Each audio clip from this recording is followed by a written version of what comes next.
Hi. ഒരു മലയാളി വിദേശ ജയിലിൽ കഴിയുകയാണ്. 34 കോടി രൂപയാണ് മോചനദ്രവ്യമായിട്ട് ചോദിച്ചിട്ടുള്ളത്. എന്താണ് ഇതിനാസ്പദമായ കാര്യം എന്ന് പറഞ്ഞു കഴിഞ്ഞാൽ, അയാളെ ഒരു കെയർ ടേക്കറായിട്ടാണ് അറബി അവിടെ ജോലിക്ക് വെച്ചിട്ടുണ്ടായിരുന്നത്. കെയർ ടേക്കർ കൂടെ ഡ്രൈവറാണ്. അപ്പോൾ പുള്ളിക്കാരൻ ആ ഡ്രൈവിംഗ് നടക്കുന്ന സമയത്തോ അല്ലെങ്കിൽ വേറെ ഏതെങ്കിലും ബിസിയിലായ സമയത്ത് ഈ കുട്ടിയുടെ കഴുത്തിന് താഴോട്ട് തളർന്ന കുഞ്ഞാണ്. അപ്പോൾ ഇതിൻ്റെ കൈ തട്ടിയിട്ട് ആളുടെ ആ യന്ത്രം എന്തോ ഈ ജീവൻ നിലനിർത്തുന്ന ഒരു യന്ത്രം ഉണ്ടായിരുന്നു പോലും, അത് നഷ്ടപ്പെട്ടു. അങ്ങനെ ഈ കുഞ്ഞ് മരിക്കുകയാണ് ഉണ്ടായിട്ടുള്ളത്. അപ്പോൾ ഇതൊരിക്കലും ക്ഷമിക്കാൻ പറ്റുന്നൊരു കാര്യമല്ല എന്നുള്ളതാണ് അറബികളുടെ തീരുമാനവും. അവർ അതിനെതിരെ ആക്ഷൻ എടുത്തു. ആദ്യം ഒരു കള്ളക്കേസാണ് കൊടുത്തത്. കള്ളക്കേസ് ഇങ്ങനെയായിരുന്നു: മോഷണ ശ്രമത്തിൻ്റെ ഇടയ്ക്ക് അവൻ അങ്ങനെ പെട്ടു അല്ലെങ്കിൽ കൊന്നുകളഞ്ഞു എന്നുള്ള രീതിയിലാണ് പറഞ്ഞത്. പിന്നീട് അന്വേഷണത്തിൽ അങ്ങനെ ആയിരുന്നില്ല, അതൊരു അബദ്ധമായിരുന്നു എന്ന് തെളിഞ്ഞു. എന്നിട്ട് പോലും 18 വർഷമായിട്ട് തടവിൽ കഴിയുകയാണ് ഈ മലയാളി. ഇപ്പോൾ സബ്ജക്റ്റ് എന്താണെന്ന് പറഞ്ഞു കഴിഞ്ഞാൽ, ഈ 34 കോടി ശേഖരണാർത്ഥം ഇവിടെ വലിയ കോടീശ്വരൻ എന്നൊക്കെ അറിയപ്പെടുന്ന ബോച്ച ഉൾപ്പെടെ ഇറങ്ങി നിൽക്കുന്ന ഒരു സിനാരിയോ ആണ്. അപ്പോൾ എൻ്റെ ഈ ഒരു അവസരത്തിൽ പറയാമോ ഇല്ലെന്ന് എനിക്കറിയത്തില്ല. 34 കോടി 36 കോടി കറക്റ്റ് അക്കൗണ്ട് അറിയത്തില്ല. പക്ഷേ വാട്ട് എവർ ഇറ്റ് ഈസ്, എല്ലാവരും കൂടെ യോജിച്ച് ആ പേയ്മെൻറ്റ് കൊടുക്കണം എന്നുള്ള ടൈമാണ് പറയുന്നത്.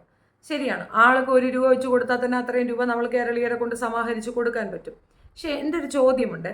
ഞാൻ 2008 കാലഘട്ടമാണെന്നാണ്, കറക്റ്റ് ഡേറ്റ് കൃത്യമാണോ എന്ന് എനിക്കറിയത്തില്ല, ഉമ്മൻചാണ്ടി സർക്കാർ ഉണ്ടായിരുന്ന സമയത്ത് അവിടെ ഗൾഫിലേക്ക് വരികയും അവിടെ ഇങ്ങനെ ഒരു നിയമം ഉണ്ടാക്കിയെടുക്കാൻ പുള്ളി ശ്രമിക്കുകയും ചെയ്തു. അത് ഇങ്ങനെയായിരുന്നു: അവിടെ ജയിൽവാസം അനുഭവിക്കുന്നവർക്ക് തുല്യമായ ശിക്ഷ കാലാവധി അവരുടെ നാട്ടിൽ അനുഭവിക്കാനുള്ള ഒരു ഇളവ് ശേഖരിച്ചു കൊണ്ടുവരിക. അതായത് അവിടെയുള്ള ഗവൺമെൻറ്റുമായി സംസാരിച്ചിട്ട് എന്ത് തന്നെ ക്രൈം ആയാലും അതിൻ്റെ ശിക്ഷ വിധിച്ച സ്ഥിതിക്ക് ആ ശിക്ഷ നമ്മുടെ നാട്ടിലേക്ക് കൊണ്ടുവന്ന് അനുഭവിക്കാൻ പറ്റുന്ന തരത്തിൽ ഒരു നിയമം ഉണ്ടാക്കിയെടുക്കാൻ ഒരു ശ്രമം ഉമ്മൻചാണ്ടി സർക്കാരിൻ്റെ അടുത്ത് നിന്നുണ്ടായിരുന്നു.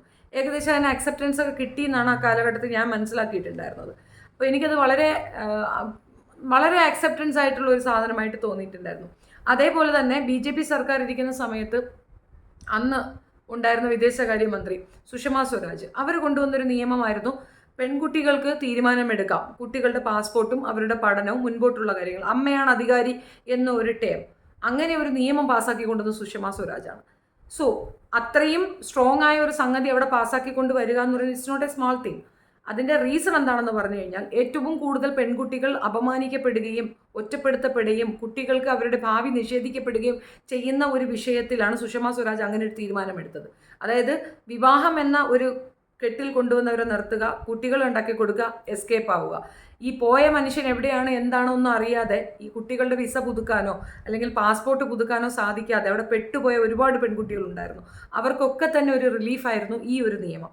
ഈ നിയമം എത്രയും വേഗം തന്നെ നടപ്പിലാക്കുകയും ഇന്ന് ഞാൻ മനസ്സിലാക്കുന്നതെന്ന് വെച്ച് കഴിഞ്ഞാൽ, മൊത്തത്തിൽ അത് ആകെ മൊത്തം ഇന്ത്യയിൽ തന്നെ അതൊരു വലിയ ഹെൽപ്ഫുള്ളായിട്ടുള്ള ഒരു നിയമമായി മാറുകയും ചെയ്തു. എത്ര പേർക്ക് അതിൻ്റെ ബെനിഫിറ്റ് കിട്ടിയെന്ന് അറിയത്തില്ല, എത്ര പേരിലേക്ക് അത് എത്തിയെന്നും എനിക്കറിയത്തില്ല. പക്ഷേ ഏറ്റവും നല്ലൊരു നിയമനിർമ്മാണമായിരുന്നു അത്. സൂപ്പറായിരുന്നു. കാരണം അമ്മയാണ് അധികാരി, അച്ഛനേക്കാൾ ഉപരി അമ്മയാണ് അധികാരി. അല്ലെങ്കിൽ അച്ഛൻ്റെ കയ്യൊപ്പില്ലെങ്കിൽ മക്കൾക്ക് പാസ്പോർട്ട് എടുക്കാൻ പറ്റാത്തൊരു ഒരു രീതി ഉണ്ടായിരുന്നു. അതിലൊക്കെ ഒരുപാട് പ്രശ്നങ്ങൾ അനുഭവിച്ച വ്യക്തിയാണ് ഞാൻ. ഒരുപാട് പ്രോബ്ലം ഞാൻ ഫേസ് ചെയ്തിരുന്നത്. A to Z എല്ലാത്തിനും. ഇപ്പോൾ ഒരു ഡിവോഴ്സ് ആയ വ്യക്തിയാണെങ്കിൽ അദ്ദേഹത്തിനോട് എല്ലാത്തിനും പോയി സംസാരിക്കേണ്ട ഒരു അവസ്ഥ വരും. അതൊക്കെ ഒരുപാട് പ്രോബ്ലമാണ്. ചിലർ വൈരാഗ്യ ബുദ്ധിയോടുകൂടി ഒപ്പിട്ട് കൊടുക്കാതിരിക്കും, അവൾ അനുഭവിക്കട്ടെ എന്നുള്ള ടൈമിൽ. അപ്പോൾ അതിനൊക്കെ ഒരു തടയായിരുന്നു അത്. നമുക്ക് ഈ വിഷയത്തിലേക്ക് വരാം. എന്തുകൊണ്ട് ഇതിപ്പം 1-2 വിഷയമല്ല. ബ്ലഡ് മണി 36 കോടി കൊടുത്തു കഴിഞ്ഞാൽ മകൻ്റെ ജീവന് തുല്യമായി എന്ന് ചിന്തിക്കുന്ന ഒരു പ്രത്യേകതരം മാതാപിതാക്കളാണ് അവിടെ ഉള്ളത്. അവർക്ക് നഷ്ടപ്പെട്ടവരുടെ മകൻ തന്നെയാണ്, തർക്കമില്ല. അതിനെ നോക്കിക്കൊണ്ടിരുന്ന സാഹചര്യത്തിൽ അവൻ്റെ കൈ തട്ടി അങ്ങനെ ഒരു സംഭവം ഉണ്ടായിട്ടുണ്ടെങ്കിൽ, ഇസ്ലാം മതം പറയുന്ന ഏറ്റവും നല്ലൊരു കാര്യമെന്ന് പറഞ്ഞാൽ ക്ഷമിച്ചു കൊടുക്കുക എന്നാണ്. ഒരു മനുഷ്യൻ ക്ഷമിച്ചു കൊടുത്താൽ അത് ഈമാൻ്റെ പകുതിയായിട്ട് കൺസിഡർ ചെയ്യുമെന്ന് പറയുന്ന മതബോധമുള്ള മതരാജ്യത്ത് ഇങ്ങനെയൊരു സംഭവം ഉണ്ടായിട്ട് എന്തുകൊണ്ടൊരു മാപ്പ് ആ പയ്യന് കൊടുക്കുന്നില്ല എന്നുള്ളത് എൻ്റെ ചോദ്യമാണ്. പലപ്പോഴും സോഷ്യൽ മീഡിയയിൽ സൈബർ ആക്രമണങ്ങളിൽ ഏറ്റവും കൂടുതൽ മുൻപന്തിയിൽ നിൽക്കുന്ന ഇസ്ലാം നാമധാരികളായ കുറേ പേരാണ്. അതിന് സംഖ്യകളാണോ ഇല്ലയെന്ന് എനിക്കറിയത്തില്ല. ബട്ട് അവരാണ് ഏറ്റവും കൂടുതൽ. എനിക്ക് സൈബർ ആക്രമണം ഏറ്റവും കൂടുതൽ ഇസ്ലാം നാമധാരികളിൽ നിന്നാണ് ഉണ്ടാകാറുള്ളത്. അപ്പോൾ അവർ തന്നെ പറയുന്ന ഒരു കാര്യമുണ്ട്: ഒരു പെൺകുട്ടി ഇവിടെ പീഡിപ്പിക്കപ്പെടുകയോ ബലാത്സംഗം ചെയ്യപ്പെടുകയോ ചെയ്തു കഴിഞ്ഞാൽ ഉടനെ തന്നെ കമൻറ്റ് സെക്ഷനിൽ അവർ വരും, നേരങ്ങി മെഴുകും, പറയുന്നതാണ് സൗദി അറേബ്യയിലെ നിയമം വരണമെന്ന്. സൗദി അറേബ്യയിലെ നിയമം കൊണ്ട് ഏറ്റവും മോശപ്പെട്ട ഒരു അവസ്ഥ അനുഭവിക്കുന്ന നമ്മളുടെ ഒരു മലയാളി അല്ലെങ്കിൽ നമ്മളുടെ നാട്ടിലെ ഒരു ഇസ്ലാമിയനെയാണ് എനിക്ക് നിങ്ങളുടെ മുന്നിൽ കാണിക്കാനുള്ളത്. ഈ അവസരത്തിൽ ഇത് പറയുന്നത് കറക്റ്റാണോ ഇല്ലയെന്ന് എനിക്കറിയത്തില്ല. പക്ഷേ ഇത് ശരിക്കും പറഞ്ഞാൽ ഇങ്ങനെയാണ് അവർ 36 കോടി കൊടുത്താൽ അവരുടെ മകനെ തിരിച്ചു കിട്ടി എന്നാണോ ആ കുടുംബം പറയുന്നത്? കള്ളക്കേസ് കൊടുത്തിരിക്കുന്നു, അതും വ്യക്തമാണ്. ഇതിന് ഇങ്ങനെയല്ല ഒരു തീരുമാനം വേണ്ടത്. ശക്തമായ അതായത് ആഭ്യന്തര കാര്യാലയം ശക്തമായി ഇതിൽ ഇടപെടുകയാണ് വേണ്ടത്. കൃത്യമായി പറഞ്ഞാൽ ഇങ്ങനെയൊരു വിട്ടുവീഴ്ച നിങ്ങൾ ചെയ്യണമെന്ന് നമ്മളുടെ ഗവൺമെൻറ് ശക്തമായി അവരോട് ആവശ്യപ്പെട്ടാൽ ഈ മോചനദ്രവ്യം ഇല്ലാതെ തന്നെ ഇതിനൊരു മോചനം ഉണ്ടാകും. കാരണം മനുഷ്യാവകാശ കമ്മീഷനെയും, അതായത് ഇപ്പോൾ നമ്മുടെ ഇന്ത്യയിലുള്ളതല്ലാതെ തന്നെ ലോകത്തിൽ തന്നെ അങ്ങനെ ഒരു കമ്മീഷനുണ്ട്. അവരോട് പറഞ്ഞു കഴിഞ്ഞാൽ ഈ വധശിക്ഷ എന്ന ഒരു ടേം അത് ഇപ്പോഴും നിലനിൽക്കുന്നത് അറബി രാജ്യങ്ങളിലാണ്. അത് നിർത്തലാക്കണം. അത് ഇവിടെ നിർത്തലാക്കിയിട്ടുണ്ട്. വളരെ റെയറായിട്ടേ വധശിക്ഷ എന്നൊരു ടേമിലേക്ക് പോവുകയുള്ളൂ. മനുഷ്യാവകാശ ലംഘനങ്ങളിൽ പെടുന്ന ഒരു കാര്യമാണ് അത്. ഒരാളുടെ ജീവിക്കാനുള്ള ഇത് നിഷേധിക്കുക എന്നുള്ളത്. അതും പർപ്പസിലിയോ ഒരു കൊലപാതക ശ്രമമോ അല്ലെങ്കിൽ അങ്ങനെയൊന്നുമല്ല. പുള്ളിക്ക് പറ്റിയൊരു മിസ്റ്റേക്കാണ്. അത് തെളിയിക്കപ്പെടുകയും ചെയ്തിരുന്നു. ആവശ്യത്തിലേറെ വർഷങ്ങൾ അദ്ദേഹം ജയിലിലുമായിരുന്നു. അദ്ദേഹത്തിനെ മോചിപ്പിക്കുക എന്നുള്ളത് നമ്മുടെ ഗവൺമെൻറ്റാണ് മുന്നോട്ട് വന്ന് ഏറ്റെടുക്കേണ്ടതെന്നുള്ളതാണ് എൻ്റെ പേഴ്സണൽ അഭിപ്രായം. അല്ലാതെ ഒരു മോചന ദ്രവ്യം കൊടുത്ത് അവരെ റിലീസ് ചെയ്ത് കൊണ്ടുവരുമ്പോൾ ഇതൊരു തുടർക്കഥയാകാനാണ് ചാൻസ്. കാരണം ഇപ്പം തന്നെ 3-4 പേരെയായി നമ്മളിങ്ങനെ പേയ്മെൻറ്റ് കൊടുത്ത് റിലീസ് ചെയ്ത് കൊണ്ടുവരുന്നൊരു രീതി.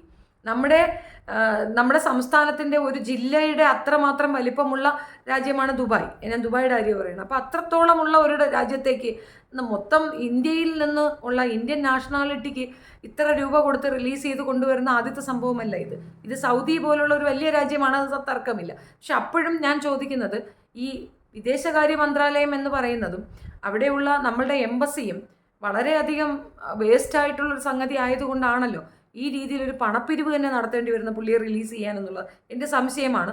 നിങ്ങൾക്ക് നിങ്ങളുടെ അഭിപ്രായം രേഖപ്പെടുത്താം. എൻ്റെ പേഴ്സണൽ അഭിപ്രായം പറയുകയാണെങ്കിൽ സൗദിയിലേക്ക് പോകണമെന്നും സൗദിയുടെ നിയമം വരണമെന്നും പറയുന്നവർക്ക് ഐ ഓപ്പണിംഗ് ആണ് ഇത്തരം സംഭവങ്ങൾ. നമ്മുടെ നാട്ടിലാണ് ഇങ്ങനെ ഒരു സംഭവമെങ്കിൽ എനിക്ക് ഇതുപോലെ ഒരു അവസ്ഥയിലുള്ളൊരു മകനെ അയാളുടെ കെയർടേക്കർ വഴി നഷ്ടപ്പെട്ടിട്ടുണ്ടെങ്കിൽ അത് ക്രൂവൽറ്റി ഇല്ല എന്ന് ബോധ്യപ്പെടുകയാണെന്നുണ്ടെങ്കിൽ അർഹിക്കുന്ന ഒരു ഇത് മാപ്പ് കൊടുത്ത് വിടുന്നതല്ലേ ശരി എന്നാണ് എൻ്റെ ഒരു ചോദ്യം. എല്ലാവർക്കും അത് സാധിക്കണമെന്നില്ല. പക്ഷേ ഒരു കാര്യത്തിൽ ഞാൻ ഉറപ്പിച്ചു പറയുന്നു, ഈ ഒരാളുടെ മരണം കൊണ്ട് മറ്റൊരാൾക്ക് അയാളുടെ മകനെ തിരിച്ച് കിട്ടുമോ എന്ന് ചോദിച്ചാൽ ഒരിക്കലുമില്ല. അല്ലെങ്കിൽ മകളായാലും തിരിച്ച് കിട്ടുമെന്ന് വെച്ചാൽ ഒരിക്കലുമില്ല. പകരം ഇത് കുറച്ചുകൂടെ അക്സെപ്റ്റൻസായി ഇനി ഒരാൾ ഇത് ചെയ്യാതിരിക്കാനുള്ള ഇതാണ് നമ്മൾ മനസ്സിലാക്കി ചെയ്യേണ്ടത്. ഇതിൻ്റെ കൂടുതൽ വ്യക്തതയൊന്നും എനിക്ക് പറയാൻ ആഗ്രഹമില്ല.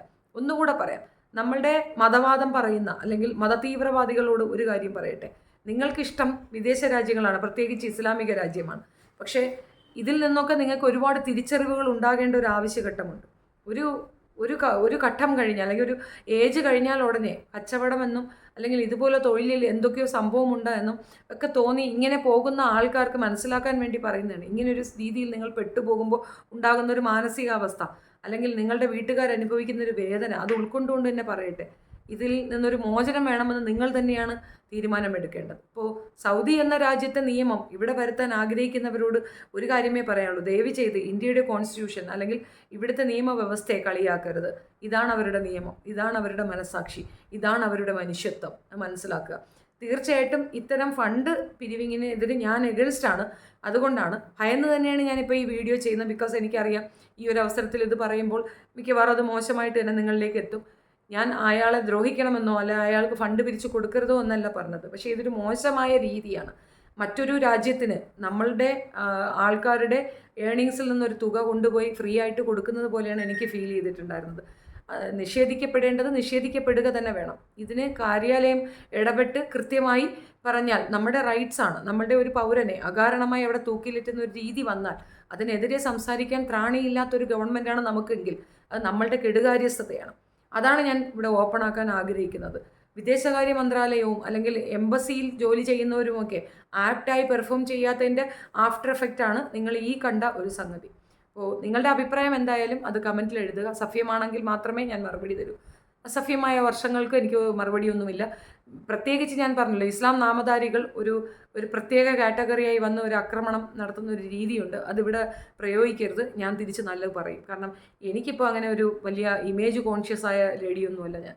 Thank you so much. എൻ്റെ ഒന്നുകൂടെ പറഞ്ഞിട്ട് വെക്കാം, വിദേശ രാജ്യങ്ങളിൽ ഇതുപോലെ പെട്ടുകിടക്കുന്ന ഒരുപാട് പേരുണ്ട് ജയിലിൽ. അപ്പോൾ അവരെ മോചിപ്പിക്കുക എന്നൊരു ഇതിൽ ഞാൻ ഒരു സമയത്ത് ഞാൻ ഇതിനു വേണ്ടി ഒരുപാട് പ്രവർത്തിച്ച വ്യക്തിയാണ്. ഇപ്പോഴും അങ്ങനെ ആരെങ്കിലും താല്പര്യപ്പെടുന്നുണ്ടെങ്കിൽ പ്ലീസ് ഡൂ ഇറ്റ്. ആൻഡ് അവർക്ക് നമ്മുടെ നാട്ടിൽ വന്ന് ആ ശിക്ഷ അനുഭവിക്കാനുള്ള ഒരു ഇതെങ്കിലും കൊടുക്കുക. നമ്മുടെ നാട്ടിലെ മണ്ണം, ഇവിടുത്തെ കാലാവസ്ഥയൊക്കെ അനുഭവിച്ച് നമ്മുടെ ജയിലിൽ കിടക്കട്ടെ. അങ്ങനെ ഒരു കുറ്റം അവർ ചെയ്തതായി തെളിയിക്കപ്പെട്ടിട്ടുണ്ടെങ്കിൽ. അല്ലാത്ത പക്ഷം തീർച്ചയായിട്ടും ഇത് പറഞ്ഞല്ലോ, 2 രാജ്യങ്ങൾ തമ്മിലുള്ള പ്രോബ്ലമാണ്. അയാൾ ചെയ്തത് കള്ളക്കടത്തോ അല്ലെങ്കിൽ കഞ്ചാവോ അങ്ങനെയുള്ള എന്തെങ്കിലുമൊക്കെ ആണെങ്കിൽ നമുക്ക് എക്സ്പ്ലനേഷനോ ഒന്നും പറയാനൊക്കത്തില്ല. ഇത് പറഞ്ഞല്ലോ, കൈപ്പിഴവ് കൊണ്ട് സംഭവിച്ച ഒരു ഇത്, അതിന് ആവോളം ശിക്ഷ അനുഭവിച്ചു എന്നാണ് ഞാൻ മനസ്സിലാക്കുന്നത്. അപ്പോൾ ഇത്രയധികം തുക ചിലവാക്കി പുള്ളിയെ പുറത്തേക്ക് കൊണ്ടുവരാൻ ശ്രമിക്കുന്നവർക്ക് എന്തുകൊണ്ട് ഇങ്ങനെ ഒരു ചിന്ത വരുന്നില്ല എന്നുള്ളതും എന്നെ അതിശയിപ്പിക്കുന്ന ഒരു കാര്യമാണ്. പിന്നെ കോടിക്കണക്കിന് സ്വത്ത് ഉള്ള ഒരാളാണ് ബോച്ചെ. അങ്ങേർക്കൊരു പിരിവിൻ്റെ ആവശ്യമുണ്ടോ പുള്ളിയെ റിലീസ് ചെയ്യാൻ? പക്ഷേ പേര് കിട്ടില്ലല്ലോ അല്ലേ. ഏതായാലും വളരെ നിരാശാജനകമായ ഒരു വാർത്ത. എന്തായാലും അയാൾ സേവായി പുറത്തേക്ക് തന്നെ വരട്ടെ. പക്ഷേ ഇത് തുടർക്കഥയാകുമ്പോൾ ഷുഡ് സ്റ്റോപ്പ്. അതിന് കാര്യാലയങ്ങളാണ് ഇടപെടേണ്ടത്. ഇത് എൻ്റെ വകയുള്ള ഒരു ക്യാമ്പയിൻ, അത്രയേ ഉള്ളൂ. ഇതിന് ഞാൻ എതിരാണെന്ന് പറയത്തില്ല, പക്ഷേ ഞാൻ അനുകൂലനവുമല്ല. അതായത് ഈ ക്യാമ്പയിന് ഞാൻ എതിരുമല്ല, അനുകൂലിക്കുന്നുമില്ല. Thank you so much.